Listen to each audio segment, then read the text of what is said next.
Iran में जो कुछ हो रहा है वो बहुत ही दुखद और उलझा हुआ है। तो चलिए इसे समझने की कोशिश करते हैं और देखते हैं कि असल में हुआ क्या है। सबसे पहले जो आंकड़ा सामने आता है वो सच में चौंकाने वाला है। करीब 20,000 प्रदर्शनकारियों की मौत।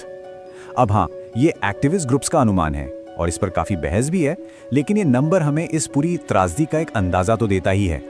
तो सवाल यही उठता है ना कि आखिर ये सब हुआ कैसे, ईरान इस मोड़ तक पहुंचा कैसे। चलिए इसी की पड़ताल करते हैं। Hello and welcome to Global X podcast में।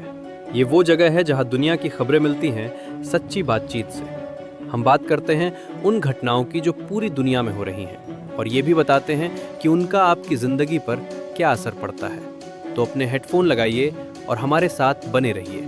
आप देख रहे हैं ग्लोबल एक्स पॉडकास्ट। इस पूरी कहानी को समझने के लिए हमें थोड़ा सा पीछे जाना होगा, साल 2025 के बीच में।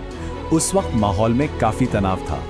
जून 2025 में एक छोटा सा लेकिन बहुत ही अहम 12 दिन का युद्ध हुआ ये कि अमेरिका ने ईरान के न्यूक्लियर ठिकानों पर हमला किया और जवाब में ईरान ने भी कतर में एक अमेरिकी बेस पर हमला कर दिया। खैर, 24 जून को अमेरिका और कतर ने बीच बचाव करके एक सीज फायर तो करवा दिया, लेकिन ये एक बहुत ही नाजुक शांति थी। और इसी नाजुक शांति और तनाव भरे माहौल में दिसंबर 2025 में विरोध प्रदर्शन शुरू हुए और ये प्रदर्शन बहुत जल्दी एक जानलेवा मोड़ लेने वाले थे। शुरू में तो ये प्रदर्शन पूरे देश में बिल्कुल शांति से हो रहे थे। लोग बस सड़कों पर अपने बेसिक ह्यूमन राइट्स, अपने बुनियादी मानव अधिकारों की मांग कर रहे थे। मतलब उनकी मांगें बहुत सीधी सादी थी। उस वक्त एक एक्टिविस्ट ग्रुप ने कहा था, चुप्पी इस हिंसा को बढ़ावा देती है। ये एक तरह से पूरी दुनिया से मदद की गुहार थी।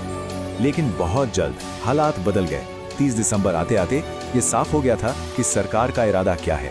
रिपोर्ट्स आने लगी कि सिक्योरिटी फोर्सेस प्रदर्शनकारियों पर असली गोलियां चला रही हैं और यहीं से ये शांतिपूर्ण विरोध एक खूनी संघर्ष में बदल गया। नए साल की शुरुआत होते ही हिंसा और भी भयानक हो गई और सरकार ने जानकारी को बाहर आने से रोकने के लिए एक बहुत बड़ा कदम उठाया। 8 जनवरी का दिन, ये तारीख बहुत अहम है। इस दिन सरकार ने पूरे देश में इंटरनेट बंद कर दिया। इसका मतलब साफ था, अब अंदर क्या हो रहा है इसकी कोई भी खबर बाहर नहीं आ सकती थी। और यहीं से शुरू होता है इंफॉर्मेशन वॉर, यानी सूचना का युद्ध। ये एक ऐसी लड़ाई है जहां जानकारी ही सबसे बड़ा हथियार बन जाती है और मरने वालों की गिनती वो सच और झूठ के बीच का मैदान बन जाती है। और इसका असर देखिए, मौतों के आंकड़ों में कितना बड़ा फर्क है। एक तरफ ईरान इंटरनेशनल कह रहा है 12,000 से ज्यादा लोग मारे गए, एक्टिविस्ट ग्रुप्स तो 20,000 तक का आंकड़ा दे रहे हैं। और दूसरी तरफ ईरानी सरकार कह रही है कि सिर्फ 2,000 लोग मारे गए, जिसमें उनके सुरक्षा बल भी शामिल है। ये जो इतना बड़ा गैप है ना, यही इंफॉर्मेशन वॉर।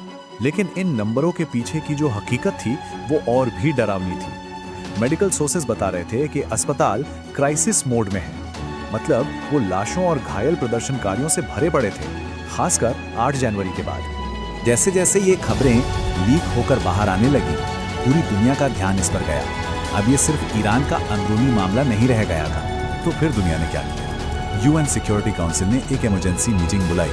G7 देशों ने और कड़े प्रतिबंध लगाने की धमकी दी। जर्मनी ने तो अपनी एयरलाइंस को ईरान के ऊपर से उड़ान भरने से भी मना कर दिया। तो एक तरफ दुनिया जवाबदेही मांग रही थी और दूसरी तरफ ईरान की सरकार। उसका कहना था कि इस सब के पीछे अमेरिका का हाथ है और वो किसी भी बाहरी खतरे से खुद को बचाने के लिए तैयार है। मतलब एक तरह का डिप्लोमेटिक डेडलॉक बन गया था। अब आज जो हो रहा है उसे समझने के लिए इतिहास का एक पन्ना पलटना जरूरी है। मई 1978 में ईरान में जो ब्रिटिश राजदूत थे, उन्होंने कहा था, मुझे नहीं लगता कि शाह के होते हुए उनके शासन को कोई भी गिरा सकता है। और हम सब जानते हैं कि उसके कुछ ही महीनों बाद 1979 में शाह का तख्ता पलट हो गया। इंटेलिजेंस की ये बहुत बड़ी नाकामी थी और शायद यही वजह है कि आज पश्चिमी डिप्लोमैट्स ईरान के मौजूदा शासन के बारे में कोई भी भविष्यवाणी करने से बच रहे हैं। वो बहुत ज्यादा सतर्क हैं। और ये सब हमें एक बहुत बड़े और अहम सवाल पर लाकर खड़ा कर देता है। जब जानकारी खुद एक हथियार हो, जब सच और झूठ में फर्क करना इतना मुश्किल हो, तो दुनिया असलियत का पता कैसे लगाए? ये एक ऐसा सवाल है जिसका जवाब शायद इतना आसान नहीं है। तो दोस्तों, आज के एपिसोड में बस इतना ही।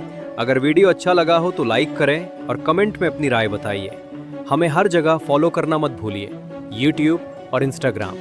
हर जगह मिलेंगे आपको हम ग्लोबल एक्स पॉडकास्ट के नाम से।